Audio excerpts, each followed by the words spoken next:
If you've been away from confession for a while, maybe a few months, maybe a few years, maybe longer than you want to admit, and something inside you keeps pulling you back, keeps telling you that you need to go, but you don't know how, or you're afraid of what it will feel like, or you genuinely don't remember what you're supposed to do. This video is for you.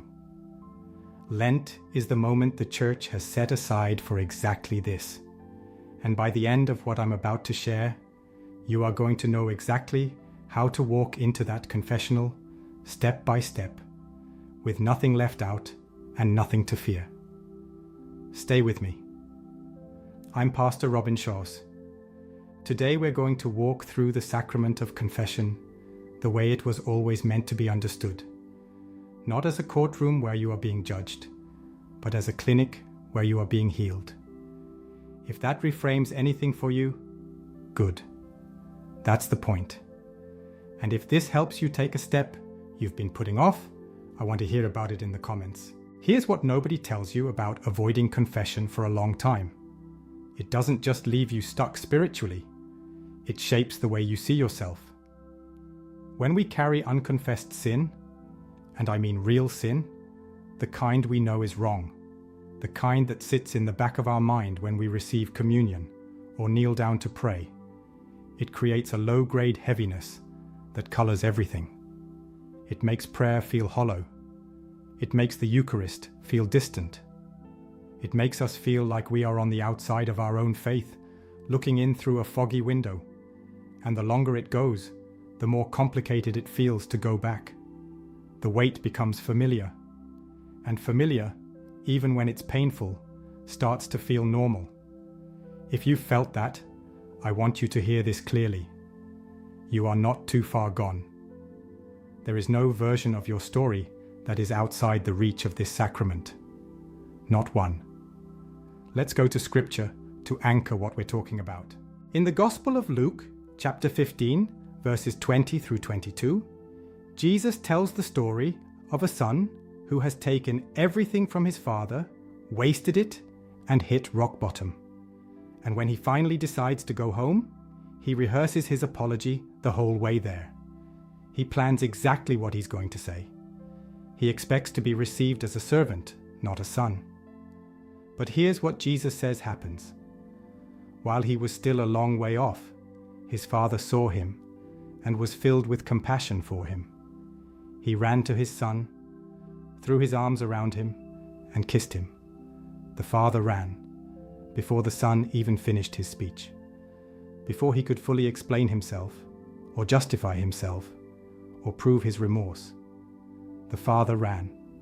That is not a detail. That is the entire theology of this sacrament in one image. God is not waiting for you to get your act together before he comes out to meet you. He is already looking down the road. He is already running. Our anchor line for today is this: God is not waiting to condemn me. He is waiting to embrace me. Hold on to that. Now let me take you through this step by step, the way I would walk any person through it who has never been, or who hasn't been in years, or who wants to make the best confession of their life this Lent. The first thing you need to do before you ever walk into a confessional is examine your conscience. And I want to explain what that actually means, because most people either do it too quickly, or they get so anxious about it that they avoid it entirely. Examining your conscience is simply sitting quietly, 15 minutes, 30 minutes if you have them, and honestly asking God to show you where you have fallen short. Not where others have fallen short, not where life has been hard, where you specifically have chosen wrongly. There is a difference between suffering and sin, and confession is specifically about sin. The times you knew what was right and chose otherwise, or the times you failed to do what you knew you should. A good way to do this is to walk through the 10 Commandments slowly. Not as a legal checklist, but as a relational inventory. Have I put other things before God? My phone, my anxiety, my need for control? Have I used his name carelessly or in anger? Have I honored the Sabbath? Or does Sunday look exactly like every other day? Have I honored my parents, even now that I'm an adult? Have I harbored hatred, resentment, or contempt toward anyone? Because the Church teaches that hatred of a person is the seed of what that commandment is protecting against. Have I been faithful in my marriage in thought, not just in action? Have I stolen?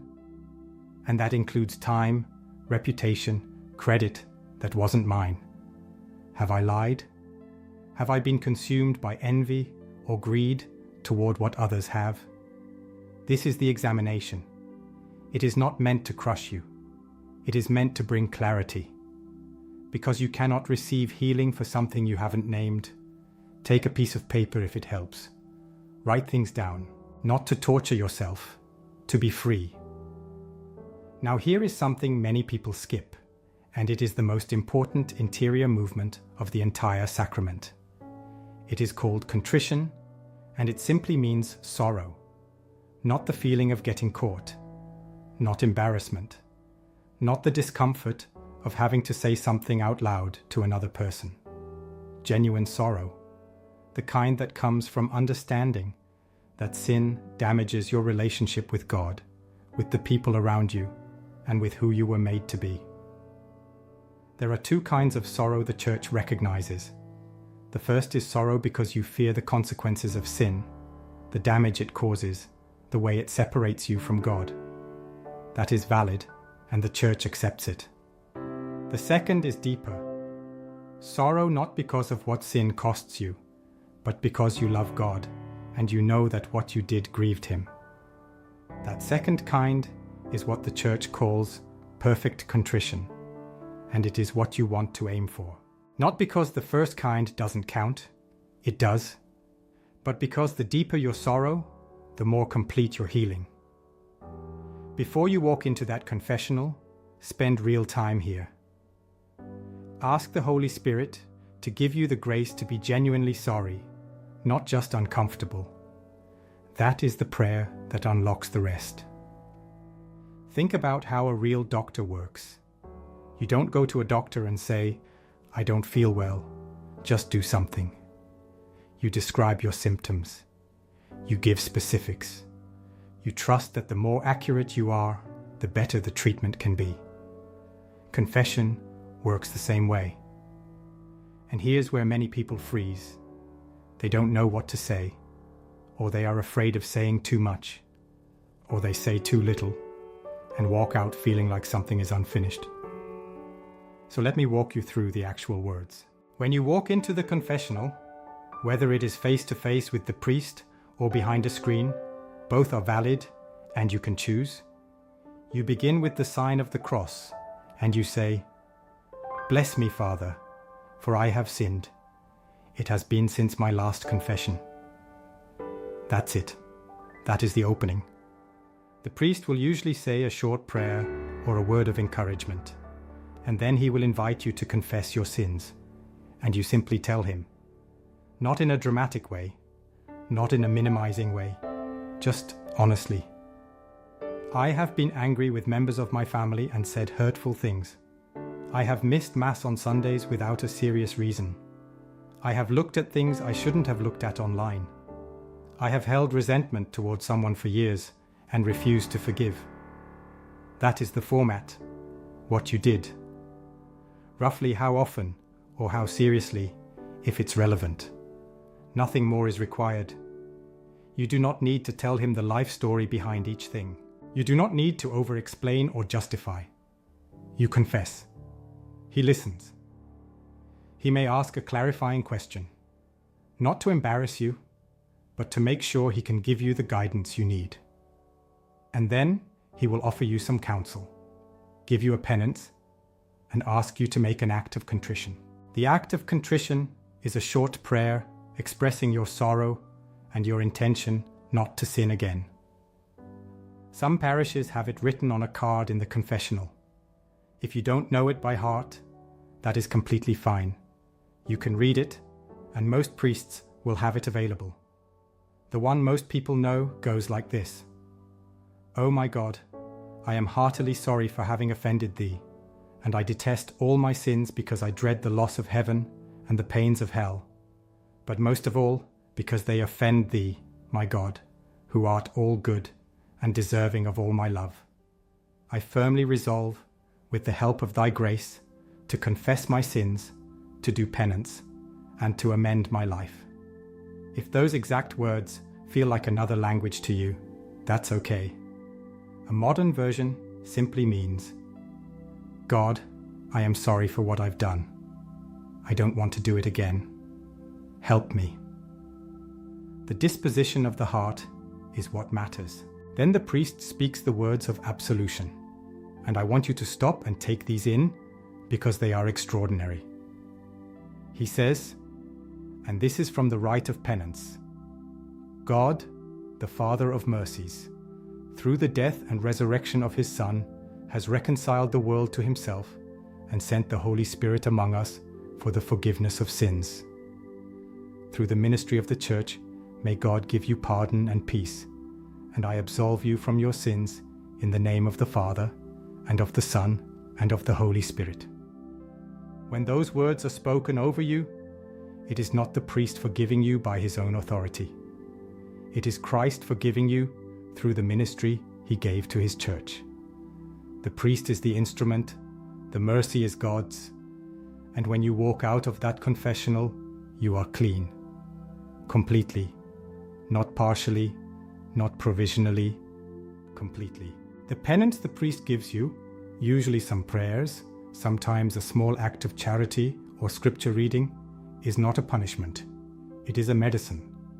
It is a small act of repair, a turning back toward the right direction. Do it. Do it the same day if you can.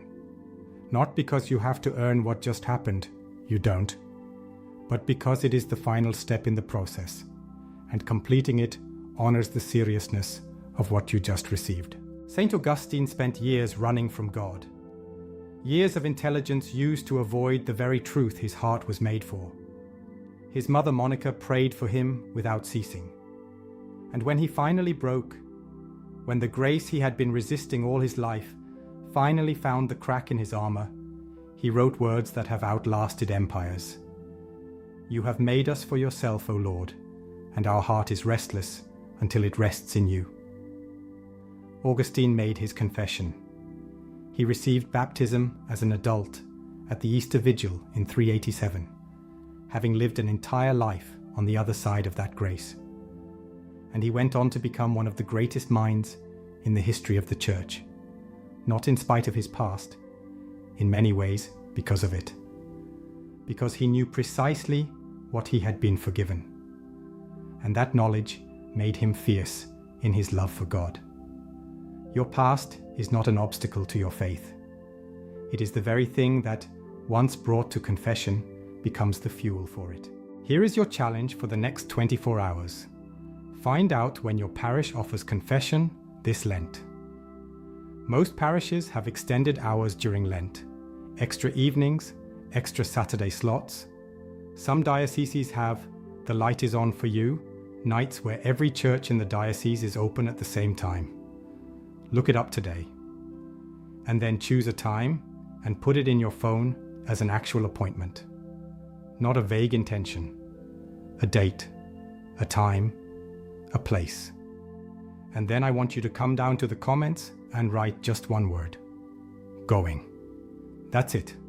No explanation needed, just going. Because I want this community to hold each other accountable to something that matters this Lent. Let's pray together. Take a breath and be still for a moment. Lord Jesus, I come before you on behalf of every person watching this who has been carrying something they haven't known how to bring to you. I thank you that you are the Father in the parable, that you are already running down the road before we finish our speech. Give each person here the courage to take this step. Remove the fear, the embarrassment, the shame that keeps people away from the one place where all of it can be resolved. Send them a good confessor. Give them the words. And when they walk out of that confessional, let them feel, really feel, that they are free. that they are clean, that they are loved. In your name, and with all confidence in your mercy. Amen. Remember what we covered today. Examination of conscience is not self-torture, it is clarity. Contrition is not performance, it is love. And absolution is not a formality. It is the living mercy of Christ, spoken over you personally, right now, in the year you are living in. Your next step is simple. Find a confession time this Lent and write it down as an appointment. Don't leave it as an intention. Make it a plan. God is not waiting to punish you. He is waiting, and He has been waiting, to embrace you exactly as you are. If this helped you take even one step toward that confessional, share this video with one person you think needs to hear it. Subscribe for more teachings like this every week during Lent and beyond. And tell me in the comments, what is the one thing that has kept you from going to confession? I read every response, and your answer might be exactly what someone else needs to hear. May the Lord bless you and keep you, and may this Lent be the one that changes something in you that stays changed. See you next time.